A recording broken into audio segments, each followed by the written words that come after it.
दोस्तों स्वागत है आपका बिहार न्यूज में। दोस्तों मैं हूं फिर दोस्त गनी और आप देख रहे हैं केडीबी लाइव। दोस्तों आज हो चुका है 21 मार्च 2021। तो आज की बिहार की टॉप न्यूज लेकर आए हैं आपके लिए।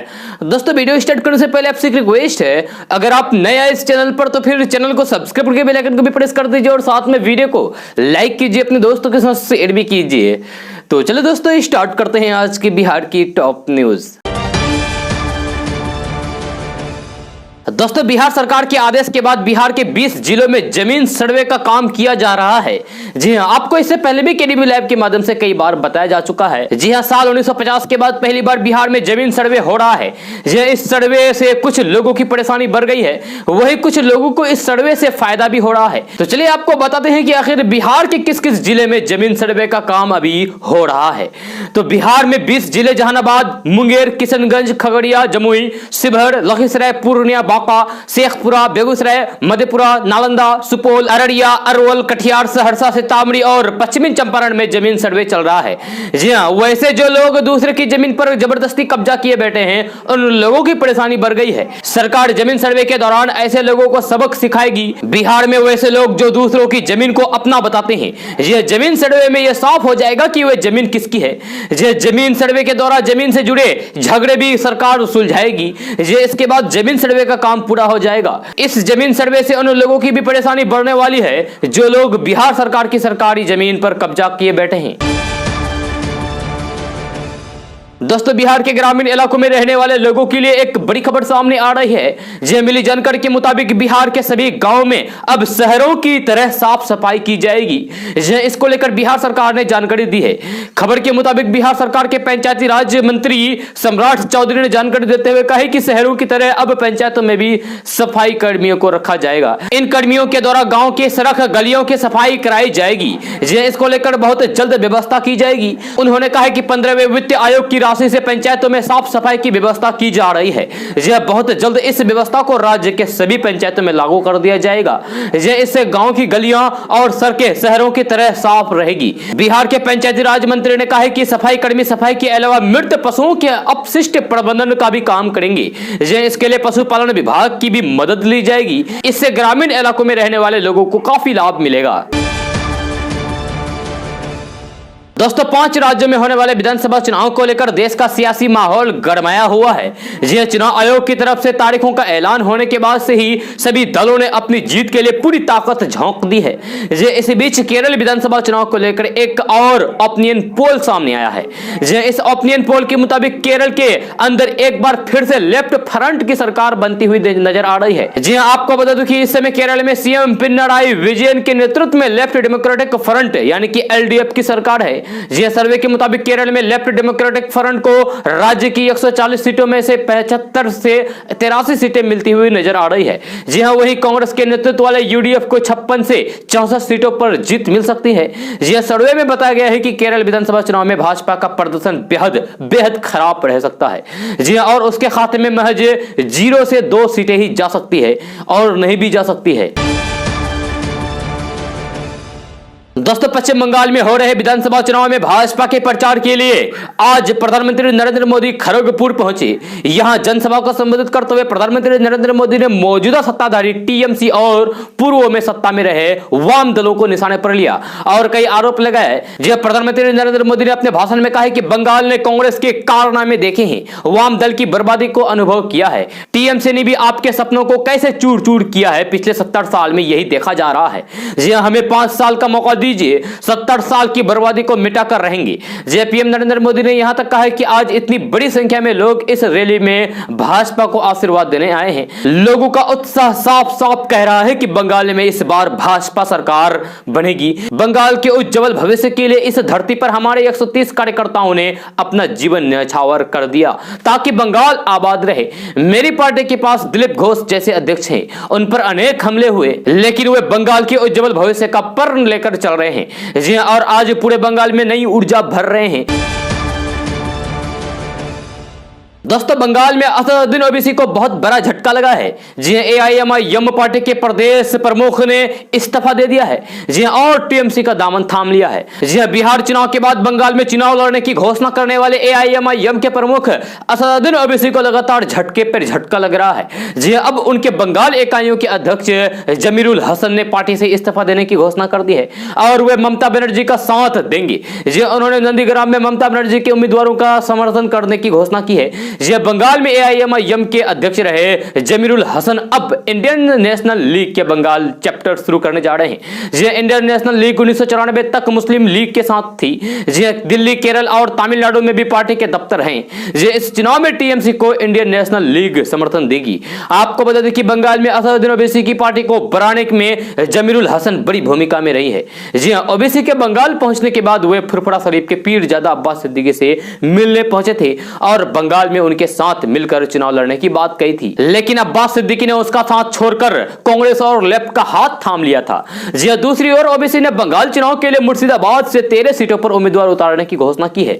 जी इसकी घोषणा एआईएमआईएम के असादुल्लाह शेख ने हैदराबाद में शुक्रवार को की है। जी मुर्शिदाबाद में 70% मुस्लिम आबादी है। दोस्तों इस्लाम में दहेज लेना सख्त मना है। यह दहेज को हराम करार दिया गया है, लेकिन हाल के दिनों में मुस्लिम समाज में दहेज के मामले बढ़े हैं। निकाह में कई कुरीतियों ने जन्म लिया है, जिससे मुस्लिम समुदाय के आलिम बुद्धिजीवियों की चिंता बढ़ गई है। जी हां, कई जिलों के अधिकांश मस्जिदों से दहेज न लेने का ऐलान किया गया। जुमे की तकरीर में आलिमों ने नौजवानों का आह्वान किया जी और कहा कि अब दहेज जैसी लानत को हर हाल में खत्म करें। जी शादियों में सादगी अपनाएं। आलिमों ने कहा है कि अब समय आ गया है कि हमें इन सब बुराइयों को खत्म करना होगा। जी हां, मौलाना ने कहा है कि इस्लाम में बेटियों की शादी में पिता पर खर्च की कोई भी जिम्मेवारी नहीं दी गई है, बल्कि लड़के को देन मोहर देने और फिर सादगी के साथ निकाह का हुक्म है। जी हां, आज उल्टा हो रहा है। दहेज के साथ हर खर्च लड़की वाले कर रहे हैं, जिसे हर हाल में रोका जाएगा। जी हां, नौजवान आगे आए और दहेज खत्म करें। निकाह में बैंड बाजा और पटाखे पर पूर्ण प्रतिबंध लगाएं, वरना हम आलिम निकाह पढ़ाना बंद कर देंगे। सुन्नी उलेमा बोर्ड जल्द ही हर अंजुमन कमेटी से कहेगा कि कानून बनाकर दहेज पर प्रतिबंध लगाएं। सुन्नी उलेमा बोर्ड के कोई भी आलिम अब बैंड डीजे पटाखे वाली शादियों में निकाह नहीं पढ़ाएंगे। दोस्तों कांग्रेस के पूर्व अध्यक्ष राहुल गांधी ने कहा है कि इस सरकार ने यानी कि मोदी सरकार ने क्या बढ़ाया है? यह बढ़ाया है बेरोजगारी बढ़ाया है, महंगाई बढ़ाया है, गरीबी बढ़ाया है, बस और अपने मित्रों की कमाई बढ़ाया है, लेकिन गरीबों के लिए कुछ भी नहीं किया है। जी हां, कांग्रेस नेता राहुल गांधी ने केंद्र की मोदी सरकार पर महंगाई के मुद्दे पर निशाना साधा। राहुल गांधी ने शनिवार को ट्वीट करके दावा किया है कि सरकार ने बेरोजगारी, महंगाई और गरीबी बढ़ाई है। वायनाड से सांसद राहुल गांधी ने एक ट्वीट में कहा है कि सरकार ने क्या बढ़ाया? बेरोजगारी, महंगाई, गरीबी और सिर्फ मित्रों की कमाई। विधानसभा चुनाव को देखते हुए प्रचार के लिए असम पहुंचे राहुल गांधी ने यह ट्वीट प्रधानमंत्री नरेंद्र मोदी की एक रैली से पहले किया है। राहुल गांधी ने अपने ट्वीट के साथ एक समाचार पत्र की कतरन भी साझा की है, यानी कि शेयर की है। इसमें दावा किया गया है कि 1/3 लोग मध्यम आय वर्ग से नीचे चले गए हैं। इसके अनुसार कोरोना संक्रमण काल के पहले 9 करोड़ 9 लाख लोग मध्य वर्ग आय का हिस्सा थे, जिनकी संख्या घटकर 6 करोड़ 6 लाख ही रह गई है। वहीं साल 2011 से साल 2019 के दौरान 5 करोड़ 7 लाख लोग निम्न आय वर्ग से निकलकर मध्य वर्ग का हिस्सा बने थे। जी हां, दावा किया गया है कि रोज 150 रुपए या फिर उससे कम कमाने वालों का आंकड़ा 7 करोड़ 50 लाख के पार पहुंच गया है। दोस्तों अगर आप यूपी से हैं और हिंदू या मुसलमान कुछ भी हो तो फिर आपके लिए एक बहुत ही बुरी खबर है, क्योंकि मंदिर मस्जिद के नाम पर अगर आप अवैध कब्जा करेंगे तो फिर आपको जेल का हवा खाना पड़ेगा। जी हां, और जल्द ही इसके लिए कानून आ जाएगी। उत्तर प्रदेश में सार्वजनिक स्थानों पर मंदिर, मस्जिद, मजार या फिर कोई भी धार्मिक ढांचा बनाकर भूमि कब्जा करने वालों के खिलाफ सरकार सख्त कदम उठाने वाली है। जी हां, अब अवैध कब्जा करने वालों को जेल की हवा खानी पड़ सकती है। जी हां, साथ ही जुर्माना भी देना पड़ सकता है। राज्य विधि आयोग ने प्रदेश के मुख्यमंत्री योगी आदित्यनाथ को इस विषय पर प्रस्तावित कानून का ड्राफ्ट सौंप दिया है। जहां कहा गया है कि जिन लोगों की दुकानें या फिर मकान अवैध तरीके से अतिक्रमण करके बनाई गई है, वे सामने छोटा सा धार्मिक स्थल बनाकर बचने की कोशिश करते हैं, क्योंकि कोई भी पुलिस या फिर प्रशासनिक अधिकारी इस ढांचे पर कार्रवाई करने से परहेज करता है, यानी कि मंदिर पर कार्रवाई करने से परहेज करता है। जी हां, उस संकोच का फायदा उठाते हुए अतिक्रमण करने वाले अपने आप को सुरक्षित मान लेते हैं। जी हां, पूरे देश में कहीं ना कहीं फ्लाईओवर बन रहे हैं। इन फ्लाईओवर के नीचे लोगों ने धार्मिक स्थल साबित कर दिया है और आसपास दुकानें खोल ली है, लेकिन अब इस पर कार्रवाई करनी जरूरी है और कार्रवाई होगी। दोस्तों आम आदमी को एक बार फिर से बहुत बड़ा झटका लगने वाला है, क्योंकि अप्रैल से दवाओं की कीमत में इजाफा होने वाला है। जी हां, दवाओं की कीमत में इजाफा हो सकता है। जी हां, दर्द निवारक, एंटी इन्फेक्टिव, कार्डियक और एंटीबायोटिक्स सहित आवश्यक दवाओं की कीमतें अप्रैल से मामूली रूप से बढ़ सकती है। जी हां, सरकार ने दवा निर्माताओं को एनुअल होलसेल प्राइस इंडेक्स यानी कि WPI के आधार पर कीमतें में बदलाव करने की अनुमति दे दी है। जी हां, दवा नियामक की ओर से एनुअल WPI के अनुरूप शेड्यूल दवाओं की कीमतों में हर साल वृद्धि की अनुमति दी जाती है। जी सूत्रों के अनुसार कंपनियां इस वृद्धि से उत्साहित नहीं है। उनके अनुसार मैन्युफैक्चरिंग कॉस्ट में लगभग 15 से 20% की वृद्धि हुई है और फार्मा इंडस्ट्री कीमतों में 20% की बढ़ोतरी की योजना बना रही है, लेकिन वे कितने बढ़ोतरी कर पाती है ये तो फिर आगे पता चल पाएगा। दोस्तों उत्तर प्रदेश शिया सेंट्रल वक्फ बोर्ड के पूर्व प्रमुख वसीम रिजवी के खिलाफ शुक्रवार को दिल्ली के प्रतिष्ठित जामा मस्जिद के बाहर सैकड़ों शिया और सुन्नी मुसलमान एकत्रित होकर के और उसके सुर में सुर मिलाकर के रिजवी की गिरफ्तारी की मांग उठाई है। इस दौरान दोनों मुस्लिम वर्ग के लोगों में रिजवी के खिलाफ काफी गुस्सा नजर आया। सभी ने वसीम रिजवी का बहिष्कार करने का भी ऐलान कर दिया। जामा मस्जिद के बाहर एकत्रित हुए प्रदर्शनकारियों को संबोधित करते हुए शिया धर्मगुरु मौलाना कल्बे जवाद ने कहा कि कुरान में एक भी शब्द बदला नहीं जा सकता। धर्मगुरुओं ने ऐलान किया है कि वसीम रिजवी का शिया और मुस्लिम दोनों समुदाय का बहिष्कार किया जाता है और अब रिजवी मुसलमान कहलाने का लायक ही नहीं है। धर्मगुरुओं ने यह भी कहा है कि रिजवी अब मुसलमान नहीं रहा, इसलिए उसे अब मुस्लिम कब्रिस्तान में दफनाया नहीं जा सकता है। ना ही वह किसी शादी समारोह में आ जा सकता है। शिया धर्मगुरु मौलाना कल्बे जवाद ने आगे कहा है कि सुप्रीम कोर्ट को इस मामले में वसीम रिजवी की याचिका को खारिज कर देना चाहिए और उसके खिलाफ भारी जुर्माना लगाया जाना चाहिए ताकि कोई भी दोबारा ऐसी दलील दायर करने के बारे में ना सोच सके। धर्मगुरु ने इस दौरान यह भी मांग उठाई कि वसीम रिजवी के खिलाफ राष्ट्रीय सुरक्षा कानून यानी कि NSA लगाया जाना चाहिए, क्योंकि ऐसे लोग देश की सुरक्षा के लिए खतरा है। दोस्तों साल 2020 कोरोना के नाम रहा, लेकिन देश ऐसी परिस्थितियों का सामना किया जिसकी कभी किसी ने कल्पना भी नहीं की होगी।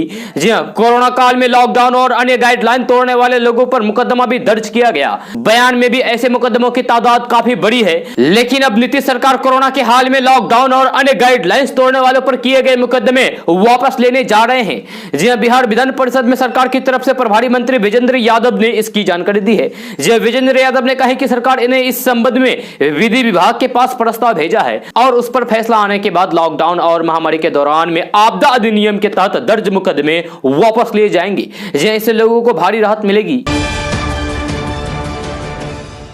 दोस्तों आधार कार्ड में लगी फोटो अगर आपको पसंद नहीं है तो फिर आप अपने आधार कार्ड की फोटो को बदल सकते हैं। तो चलिए इसके बारे में कुछ जानकारी हासिल करते हैं। वोटर आईडी और आधार पर फोटो जितनी खराब दिखती है व्यक्ति असल में उतनी खराब नहीं होता है। तो अगर आपको अपने आधार कार्ड पर लगी फोटो अच्छी नहीं लग रही है तो फिर बदल दीजिए। इसे बदलना बेहद आसान है। तो चलिए जानते हैं कि कैसे आधार कार्ड पर लगी फोटो बदलवाई जा सकती है। UIDAI पहले आधार कार्ड में नाम, पता, मोबाइल नंबर के साथ ही साथ फोटोग्राफ को भी अपडेट करने की ऑनलाइन सुविधा देता था, लेकिन अब ऑनलाइन प्रक्रिया केवल पता बदलवाने के लिए ही उपलब्ध है। बाकी अन्य बदलाव के लिए जैसे नाम, पता, मोबाइल नंबर, जन्म की तारीख, ईमेल एड्रेस और फोटोग्राफ में बदलाव के लिए आपको ऑफलाइन प्रक्रिया ही करना पड़ेगा। फोटो बदलने के लिए या फिर तो आपको अपने नजदीकी नामांकन केंद्र पर जाना पड़ेगा या फिर पोस्ट के जरिए आपको आवेदन करना होगा, तभी आप अपने आधार कार्ड से अपना फोटो को बदलवा सकते हैं। दोस्तों पिछले साल कोरोना ने लगन, ईद, दशहरा आदि के कारोबार को प्रभावित किया था। एक बार फिर कोरोना का संक्रमण बढ़ने से बाजार पर इसका असर दिखने लगा है। खासकर होली को लेकर कारोबारी फूंक फूंक कर कदम उठा रहे हैं। अधिकतर कारोबारियों ने होलियाना टोपी, मुखौटा, कार्टून कैरेक्टर, पिचकारी आदि का नया स्टॉक नहीं लगाया है। वे पिछले साल के माल ही खपकाने में लगा हुआ है। ऐसे में बाजार में 50% तक कारोबार मंदा होने का अनुमान लगाया गया है। कोरोना संक्रमण एक बार फिर से विभिन्न प्रदेशों के महानगरों के साथ भागलपुर में भी बढ़ने लगा है। सरकार और प्रशासन की ओर से लोगों को सजग करने का अभियान तेज हो गया है। पूरे देश में गतिविधियां तेज हो गई है। इसका असर होली पर दिखने लगा है और होली का रंग फीका होने की संभावना है। बाजार में पिछले वर्ष की तरह रौनक नहीं है। एक दुकानदार कहते हैं कि होली का सामान केवल होली में ही बिकता है। इस बार कोरोना संक्रमण के भय से आयोजनों पर रोक लगाने का निर्देश जारी हो चुका है। ऐसे में यदि होली को लेकर मंगवाया गया माल यदि बच गया तो फिर दोहरी क्षति उठानी पड़ेगी। इसीलिए इस बार माल ही नहीं मंगवाया गया है। पिछले स्टॉक को बेचेंगे। पहले जो लाया गया था उसी को ही बेचेंगे। दोस्तों बिहार में शराबबंदी कानून को लागू होने के 5 साल बीत जाने के बाद भी बिहार में अवैध शराब का कारोबार धड़ल्ले से चल रहा है। जी हां, रोजाना शराब की बड़ी बड़ी खेप जब्त की जा रही है और बिहार सरकार की किरकिरी हो रही है। जी हां, शुक्रवार को मद्य निषेध विभाग की ओर से जारी किए गए आंकड़ों के अनुसार साल 2016 में 1,65,035 लीटर देसी और विदेशी शराब जब्त की गई। जी हां, साल 2017 में यह आंकड़ा बढ़कर 3,26,366 लीटर पहुंच गया। साल 2018 में 6,41,617 लीटर अवैध शराब की खेप बरामदगी हुई। जी हां, जारी आंकड़ों के मुताबिक यह स्पष्ट है कि मद्य निषेध विभाग द्वारा शराब तस्करों के खिलाफ जितनी बड़ी कार्रवाई की गई, उतना ही बड़ा चेहरा अवैध शराब के कारोबार का सामने आता गया। जी हां, जनवरी फरवरी महीने में शराबबंदी कानून तोड़ने वाले कुल 1700 लोगों की गिरफ्तारी हुई। जी हां, बिहेटा में छापेमारी के दौरान भारी मात्रा में जमीन के अंदर गाड़ कर रखी गई देसी शराब बरामद की गई। दोस्तों क्या आपको पता है कि इस बार नीतीश पर बीजेपी हावी हो रही है? जी हां, आपको जो बातें बता रहे हैं इस बातों की कुल बुलाहट से पता लग रही है कि नहीं, कुछ तो दाल में जरूर काला है। जी हां, बिहार विधानसभा चुनाव 2020 परिणाम में एनडीए में मुख्यमंत्री नीतीश कुमार बड़े भाई से छोटे भाई में हो गए हैं, जबकि बीजेपी बड़े भाई की भूमिका में उभरी है। नीतीश कुमार की अगुवाई वाली जनता दल यूनाइटेड यानी कि जदयू को महज 43 सीटें मिली, जबकि भाजपा 74 सीट लाने में कामयाब हुई। हालांकि पूरे चुनाव में सबसे बड़ी पार्टी के रूप में महागठबंधन की अगुवाई करने वाले नेता प्रतिपक्ष तेजस्वी यादव की पार्टी राष्ट्रीय जनता दल यानी कि आरजेडी 75 सीटों के साथ उभरी है।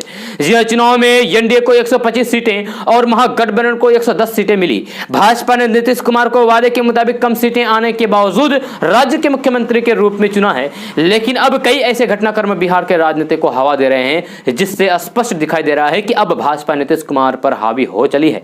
यह सबसे पहले तो भाजपा ने इस बार बड़ी चाल चलते हुए सुशील कुमार मोदी और नीतीश कुमार की जोड़ी को तोड़ दिया, जो बीते करीब 14 सालों से चली आ रही थी। सुशील कुमार मोदी को राज्यसभा सांसद के जरिए केंद्र की राजनीति में लाकर बिहार निकाला कर दिया गया। जी हां, वही भाजपा ने नीतीश के साथ अपने कोटे से तारकिशोर प्रसाद और रेणु देवी के रूप में 2 उप मुख्यमंत्री बनाए गए। जी हां, बीते महीने नीतीश कैबिनेट का विस्तार किया गया। यह कई महीनों से अटका हुआ था। इसको लेकर बार बार खुलकर नीतीश और जेडीयू आरोप लगाती रही है कि इस बार बीजेपी को फैसला लेना है। जी एक न्यूज चैनल से बातचीत में जेडीयू प्रवक्ता अजय आलोक ने कहा था कि भाजपा कोटे से अधिक मंत्री बनाए जाने हैं, इसलिए मंत्रिमंडल विस्तार अटका हुआ है।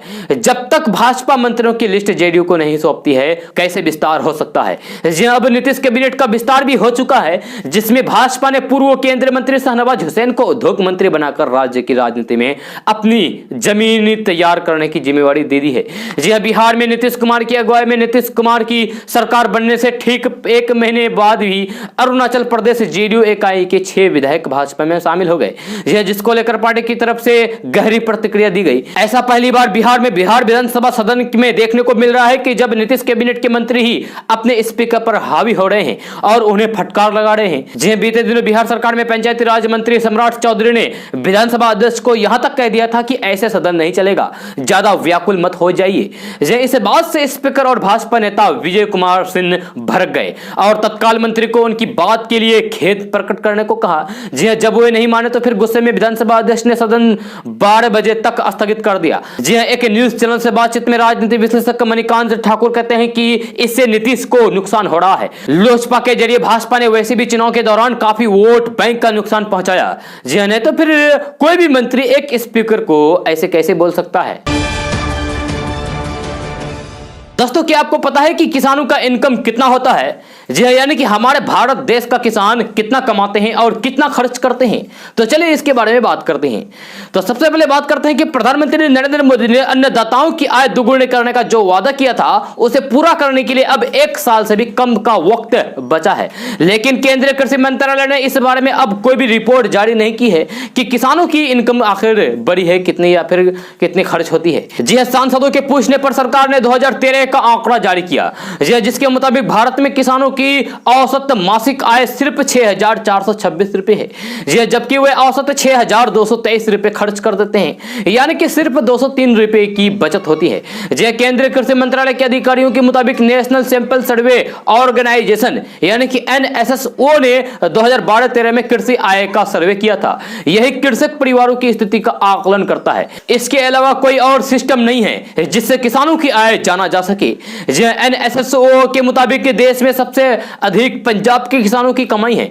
यहाँ प्रतिमाह 18,059 रुपए की इनकम होती है, जिसमें से 13,311 रुपए खर्च हो जाते हैं। जबकि यूपी में खेती की कमाई से किसानों का काम नहीं चलता है। इस रिपोर्ट के मुताबिक उत्तर प्रदेश में किसानों की औसत कमाई 4,923 रुपए प्रतिमाह है, जबकि खर्च 6,230 रुपए है। यही हाल बिहार का भी है। जी हाँ, यहाँ पर प्रतिमाह महज 3,558 रुपए की कमाई है, जबकि खर्च 5,450 रुपए है। जी हाँ, ये महीने के हिसाब से आपको बता रहे हैं। जी हाँ, यहाँ के किसानों की आय देश में सबसे कम है। जी हाँ, उत्तर प्रदेश के बरेली में एक रैली के दौरान प्रधानमंत्री नरेंद्र मोदी ने 28 फरवरी 2016 को पहली बार किसानों की आय दोगुनी करने की बात कही थी। उन्होंने कहा था कि 2022 में जब देश अपनी आजादी की 75वीं वर्षगांठ मना रहा होगा, तब अन्नदाताओं की आय दोगुनी हो चुकी होगी। दोस्तों, इंटर पास को बिहार में सरकारी नौकरी मिलेगी। जी 25 मार्च को इसकी अंतिम तिथि है। किसी मान्यता प्राप्त संस्थान से इंटर पास कर चुके युवाओं को बिहार में सरकारी नौकरी करने का मौका मिल रहा है। जी हाँ, युवा केंद्रीय चयन परिषद की वेबसाइट www.csbc.bis.nic.in पर प्रकाशित नोटिफिकेशन को पढ़ें और फिर ऑनलाइन के द्वारा आप आवेदन कर सकते हैं। आपको बता दूं कि केंद्रीय चयन परिषद ने बिहार की अग्निमिशन सेवा में फायरमैन के खाली पड़े 2,380 पदों पर भर्ती को लेकर ऑनलाइन आवेदन आमंत्रित किए हैं। जो इच्छुक और योग्य उम्मीदवार 25 मार्च 2021 तक ऑनलाइन आवेदन कर सकते हैं। जो इसके बाद आवेदन की प्रक्रिया समाप्त हो जाएगी। नोटिफिकेशन के मुताबिक आवेदन करने के लिए अभ्यर्थियों की आयु सीमा कम से कम 18 साल और अधिकतम उम्र 25 साल होना चाहिए।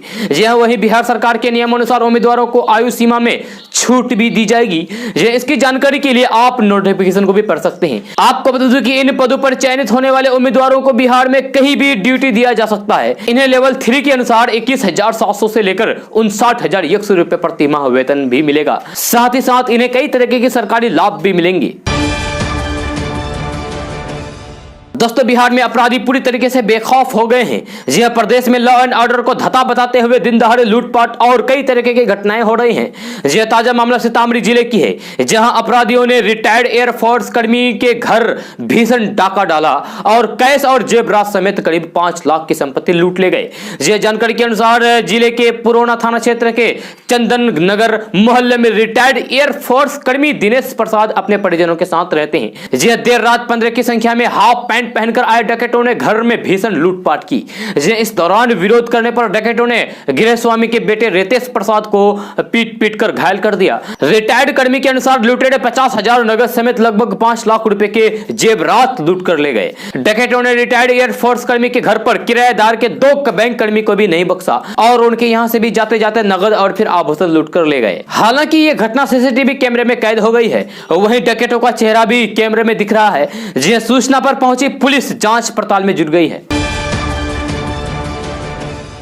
दोस्तों, बिहार में ऑनलाइन दाखिल खारिज के मामले को अस्वीकृत करना राजस्व कर्मियों के लिए अब आसान नहीं होगा। सीईओ को किसी भी आवेदन को अस्वीकृत करने से पहले वाजिब कारण बताना होगा। अगर किसी कागज की कमी होती है तो फिर रैयत को मौका देकर कागज मांगना होगा। एनआईसी ने इसके लिए सॉफ्टवेयर में सुधार कर दिया है। 26 मार्च से यह व्यवस्था लागू हो जाएगी।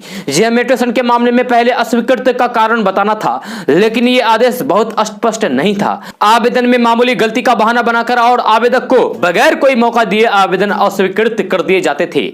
अब किसी भी आवेदन को अस्वीकृत करने से पहले आवेदक या फिर रैयत को साफ साफ कारण बताना होगा कि आखिर ये अस्वीकृत क्यों किया जा रहा है। ऑनलाइन म्यूटेशन में अस्वीकृत मामले में बढ़ती संख्या की वजह से रैयतों को हो रही परेशानियों को देखते हुए राजस्व एवं भूमि सुधार विभाग ने ये नया तरीका विकसित किया है।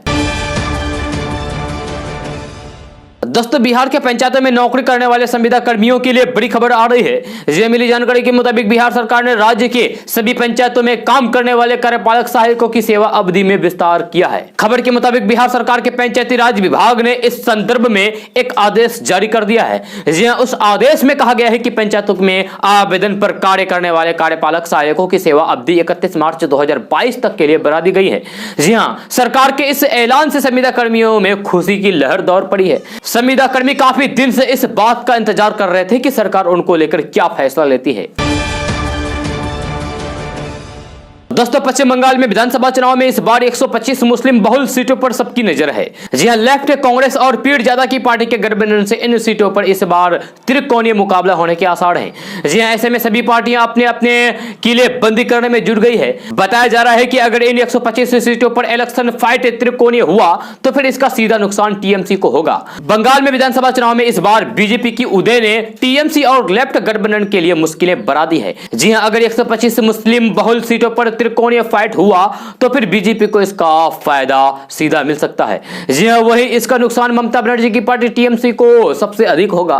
पश्चिम बंगाल में करीब 30% आबादी मुस्लिमों की है, जिनका करीब 125 सीटों पर असर है। जी हां, इन 125 सीटों में टीएमसी करीब 90 सीट पिछले चुनाव में जीती है।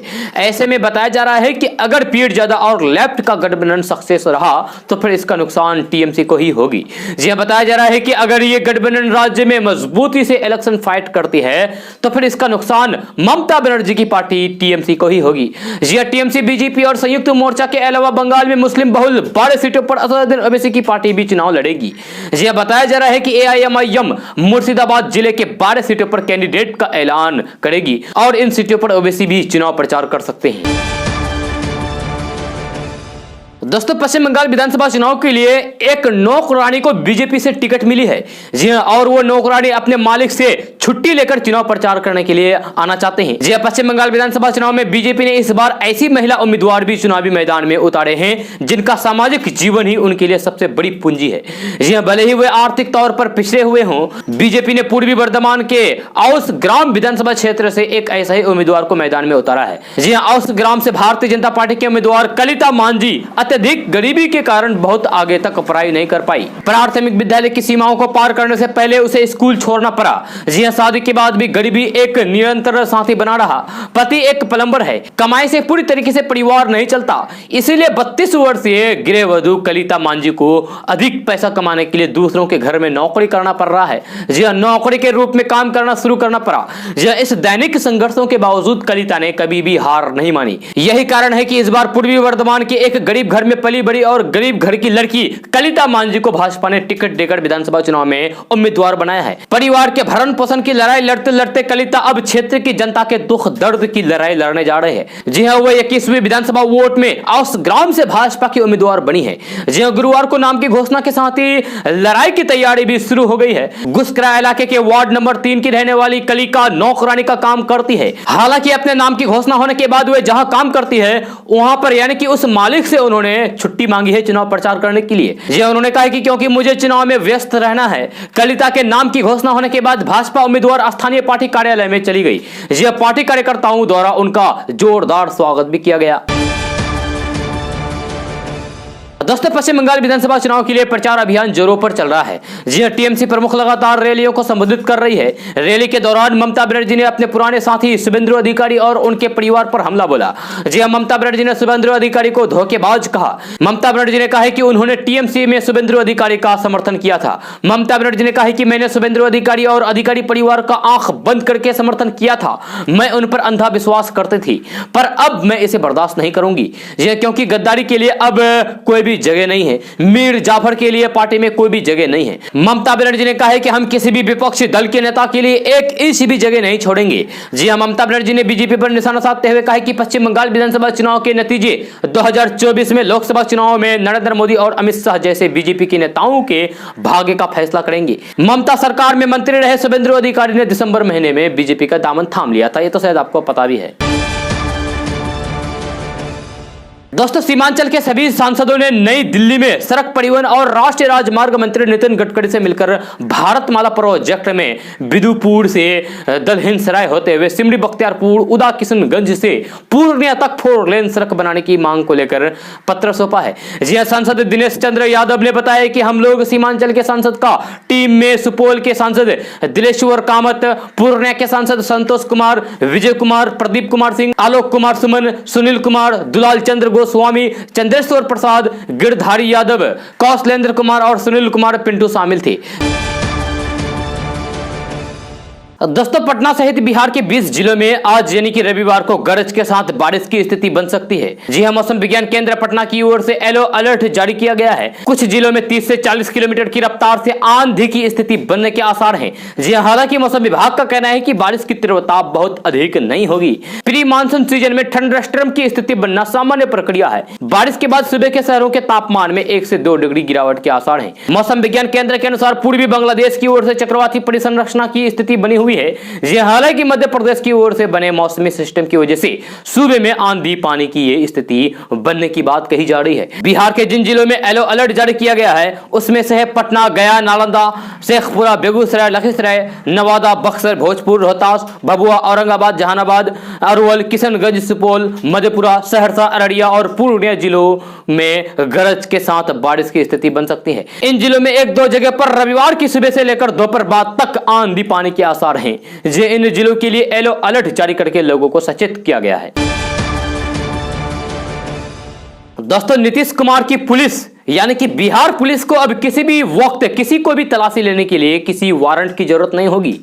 जी हां, किसी को गिरफ्तार करने के लिए भी वारंट की जरूरत नहीं होगी। और तो और अगर किसी वर्दीधारी ने जुल्म किया तो फिर कोर्ट भी उसके खिलाफ तब तक कार्रवाई नहीं कर पाएगी जब तक कि राज्य सरकार मंजूरी ना दे दे।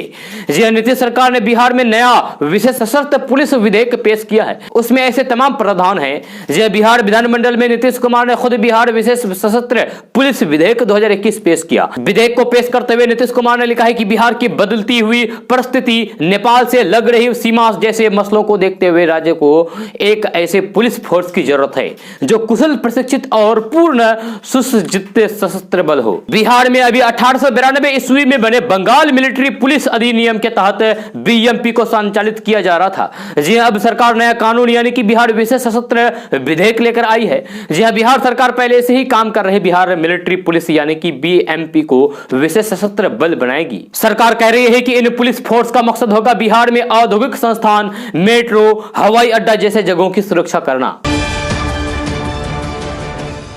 दोस्तों भारत में महिला अपने बालों को कटवाने के लिए काफी पैसे खर्च कर देती है, लेकिन कभी किसी ने ऐसा नहीं सोचा होगा कि पैसे देकर बाल कटवाने के बाद उनके बाल चीन से नए विग की शक्ल लेकर वापस उन्हीं के पास लौट आते हैं। जी हां, भारत से मिजोरम के जरिए बालों की तस्करी हो रही है। अवैध तरीके से बालों को तिरुपति से म्यांमार, थाईलैंड के रास्ते चीन पहुंचाया जाता है। चीन में इन बालों से विग तैयार किए जाते हैं। जी हां, फरवरी के महीने में असम राइफल्स ने पहली बार मिजोरम में ह्यूमन हेयर यानी कि बाल की खेप पकड़ी थी जो अवैध तरीके से बॉर्डर क्रॉस करके म्यांमार भेजी जा रही थी। जी हां, ह्यूमन हेयर की कीमत लगभग 2 करोड़ रुपए आंकी गई। जी हां, ये बाल सीधे तिरुपति मंदिर से लाए गए थे जिन्हें मिजोरम के रास्ते म्यांमार और थाईलैंड होते हुए चीन भेजा जा रहा था। दोस्तों आयुष्मान भारत योजना के तहत केंद्र सरकार आयुष्मान आपके द्वार अभियान चला रही है। इस योजना के तहत अब घर घर जाकर मुफ्त पीवीसी कार्ड उपलब्ध कराया जा रहा है। अभी कॉमन सर्विस सेंटर यानी कि सीएससी पर ई कार्ड मिलता था जहां 30 रुपए लगते थे। आयुष्मान योजना के तहत हर परिवार को इलाज के लिए साल में 5 लाख रुपए दिए जाते हैं। इस अभियान के तहत आपके घर जाकर डिटेल्स ली जाएगी और फिर कार्ड उपलब्ध कराया जाएगा। ये कार्ड पीवीसी के तौर पर मिलेगा। खास बात यह है कि इसमें आपसे कोई भी पैसा नहीं लिया जाएगा। इस अभियान का मकसद है कि आयुष्मान भारत स्कीम के तहत आने वाले लोगों के पक्के कार्ड बन सके जिससे कि बीमारी के वक्त उनका अस्पताल में इलाज हो सके, इलाज में लगे उन्हें इंश्योरेंस के पैसे मिल सके। आयुष्मान योजना के तहत हर परिवार को इलाज के लिए साल में 5 लाख रुपए दिए जाते हैं। दोस्तों बिहार में एक बार फिर से कोरोना संक्रमण के मरीज बड़ी संख्या में सामने आने लगे हैं। इससे लोगों के बीच दहशत फैल गई है। पिछले 24 घंटे में बिहार में 107 नए मरीज में कोरोना की पुष्टि हुई है। जी हां, अकेले भागलपुर में 11 लोगों में कोरोना संक्रमण की पुष्टि हुई है।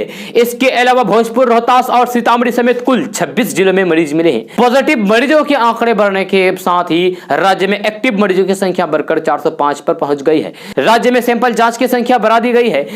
कल की रिपोर्ट आपको बताते हैं कि कल की रिपोर्ट के मुताबिक एक दिन में कुल 59,076 लोगों की कोरोना जांच हुई। पटना में अब एक्टिव मरीजों की संख्या बढ़कर सबसे ज्यादा यानी कि 183 पर पहुंच गई है। स्वास्थ्य विभाग की टीम अब हर जगह सैंपल जांच में जुट गई है तो सभी अस्पतालों और आइसोलेशन सेंटर पर डॉक्टरों की तैनाती भी कर दी गई है। राज्य के सभी जिलों को निर्देश दिया गया है कि जहां भी पॉजिटिव मरीज मिलते हैं वहां माइक्रो कंटेनमेंट जोन बनाया जाए। ऐसे में डीएम से लेकर सिविल सर्जन भी मॉनिटरिंग में लगे हुए हैं और लोगों से से भी एहतियात बरतने की अपील करती जा रही है। जी राज्य में कोरोना मरीजों की संख्या रोजाना दुगनी रफ्तार से बढ़ रही है और अब नए लोगों को कोरोना अपने चपेट में लेने लगा है। जी इधर राज्य स्वास्थ्य समिति ने सभी अस्पतालों से कर्मियों की सूची भी मांगी है, जिसके आधार पर पीपी किट, मास्क, ग्लव्स और सैनिटाइजर की व्यवस्था कराई जा रही है।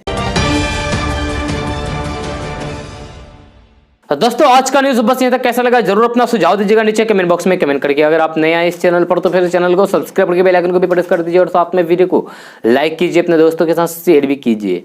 तो चलिए दोस्तों फिर मिलते हैं अगले वीडियो में। जय हिंद, जय बिहार।